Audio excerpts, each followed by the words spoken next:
ನ್ಯಾಯವೇ ದೇವರು ಸಿನಿಮಾದ 6ನೇ ತತ್ವದ ಬಗ್ಗೆ ಇವತ್ತು ಮಾತಾಡ್ತಿದ್ದೀನಿ. 5 ತತ್ವಗಳನ್ನು ನೋಡಿದ್ವಿ.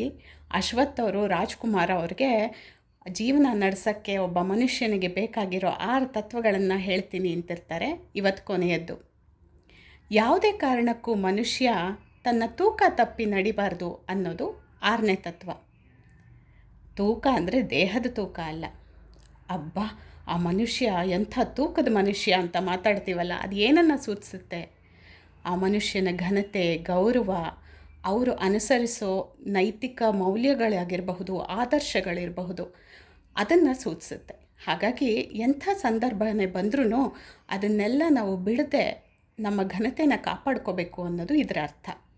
ಹಾಗೆ ಈ ಥರ ಇರೋ ಮನುಷ್ಯರಿಗೆ ತುಂಬ ಒತ್ತಡಗಳು ಬರುತ್ತಂತೆ. ಯಾಕಂದರೆ ಜನ ಕಾಯ್ತಿರ್ತಾರೆ, ಹೇಗಾದರೂ ಮಾಡಿ ಅವ್ರ ಹತ್ರ ಒಂದು ಸುಳ್ಳು ಹೇಳಿಸೋಣ, ಅವ್ರ ಹತ್ರ ಒಂದು ಮೋಸ ಮಾಡಿಸೋಣ, ಅವ್ರನ್ನ ಕೆಳಗೆ ಎಳೆಯೋಣ ಅಂತ ಅಲ್ವಾ. ಹಾಗಾಗಿ ಆ ಥರ ಒಂದು ಅವರಿಗೆ ಸವಾಲುಗಳು ಎದುರಾಗೋದೇ ಜಾಸ್ತಿ. ದುಡ್ಡಿನ ಆಮಿಷ ಇರಬಹುದು, ಬೇರೆ ಥರದ ಒತ್ತಡಗಳಿರಬಹುದು, ಎಲ್ಲ ಬರುತ್ತೆ. ಹಾಗಾಗಿ ಅಂಥ ಸಂದರ್ಭಗಳಲ್ಲೂ ಯಾವ ಮನುಷ್ಯ ತನ್ನ ಘನತೆ, ಆತ್ಮಗೌರವ, ನೈತಿಕ ಮೌಲ್ಯಗಳು, ಆದರ್ಶಗಳನ್ನು ಬಿಡದೆ ಹಿಡ್ಕೊಂಡಿರ್ತಾನೋ ಅವನ ಘನತೆ ಹೆಚ್ಚುತ್ತೆ, ಜೀವನ ಮಾಡೋದು ಇದೇ ರೀತಿ ಅಂತ ಅಶ್ವಥ್ ಅವ್ರು ಹೇಳ್ತಾರೆ.